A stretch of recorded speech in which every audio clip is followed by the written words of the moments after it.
कामचोर देवरानी। एक बार की बात है, सुषमा अपने पूरे परिवार के साथ खुशी खुशी मोहन नगर में रहती थी। उसकी 2 बहुएं थी, पल्लवी और शिवानी। एक दिन दोनों बहुएं रसोई में काम कर रही होती है कि तभी उनकी सास सुषमा उन्हें बुलाती है। अरे बहू, जरा इधर तो आना। शिवानी, जरा जाकर देखना सासू माँ क्या कह रही हैं। दीदी आप ही देख लो ना जाकर, आपको भी तो सुनाई दे रहा है। अरे मैं आटा गूंद रही हूँ ना, तुम चली जाओ। हाँ तो मैं भी तो सब्जी काट रही हूँ ना दीदी।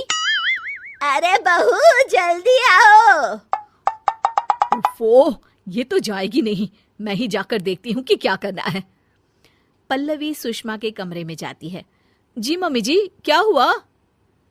शाम को घर पर कुछ मेहमान आने वाले हैं, तो तुम अच्छा सा खाना बना लेना बहू।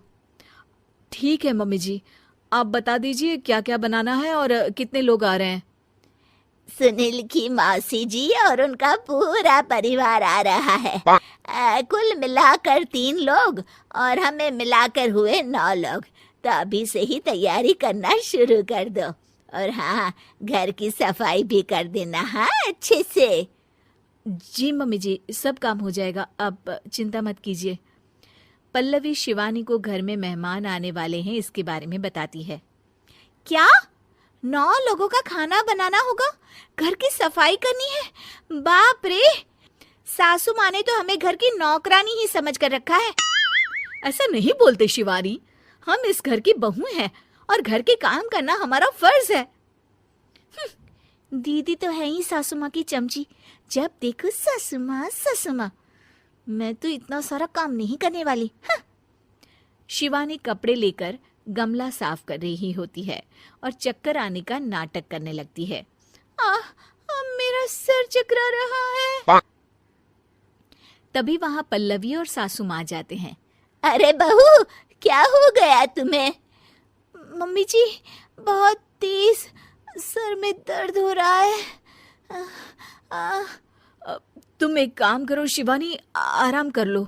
नहीं नहीं दीदी, घर में मेहमान आने वाले हैं, मुझे आपकी मदद करनी चाहिए। अरे कोई बात नहीं शिवानी, तुम आराम कर लो, मैं सब काम कर लूंगी। ठीक है दीदी, अगर आप इतना कह रही हैं तो आराम कर लेती हूँ। शिवानी आराम से अपने कमरे में मैगजीन पढ़ रही होती है। इसे कहते हैं आराम की जिंदगी। इतना सारा काम।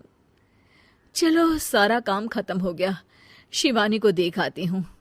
शिवानी अपने कमरे में ईयरफोन में गाने सुनते सुनते सो जाती है और उसके साइड में मैगजीन भी रखी होती है। पल्लवी वहां आ जाती है और वो सब देखती है। ओहो, तो मतलब सब काम चोरी का बहाना था। अभी बताती हूँ इसको। घर का सारा काम मुझे करना पड़ा और ये महारानी यहाँ मैगजीन पढ़ रही है, गाने सुन रही है। पल्लवी रसोई से एक प्लेट और चम्मच लेकर आती है और शिवानी को थाली बजाकर उठाने लगती है। शिवानी अचानक से उठती है। उठ गई महारानी, गाने भी सुन लिए, मैगजीन भी पढ़ ली। तुम तो बहुत बड़ी झूठी निकली शिवानी। तुमने सर दर्द का बहाना बनाया ताकि काम करने से बच सको।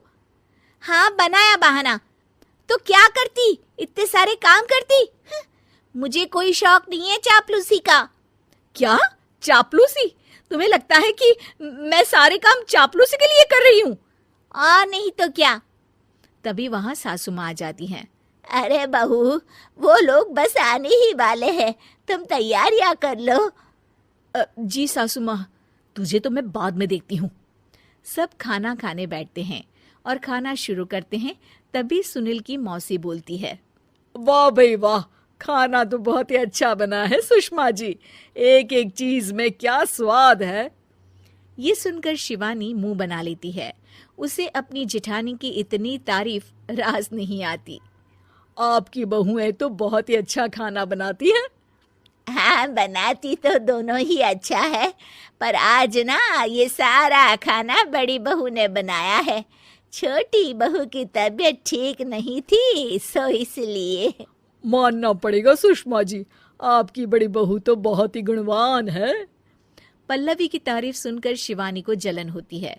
पल्लवी ये सुनकर खुश हो जाती है और शिवानी की तरफ देखकर उसे चिढ़ाती है। कुछ देर बाद मेहमानों के जाने का वक्त हो जाता है। मौसी जी सबके लिए उपहार लाई होती है। वो सबको शगुन के पैसे देती हैं और अंत में पल्लवी के पास आती है।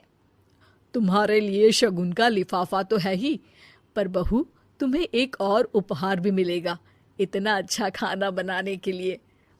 मौसी अपने सोने के कंगन निकालकर पल्लवी को पहना देती है। ये लो, ये मेरे मनपसंद कंगन है, अब से ये तुम्हारे हुए। धन्यवाद मौसी जी। ये देखकर शिवानी तो पूरी तरह से जल जाती है और गुस्से से रसोई में चली जाती है। तभी वहां पल्लवी आ जाती है और उसे अपने कंगन दिखाने लगती है। देवरानी जी, अब आपका सर दर्द ठीक तो है ना? मुझे लगता है कि अब सर दर्द शुरू हो गया होगा आपका।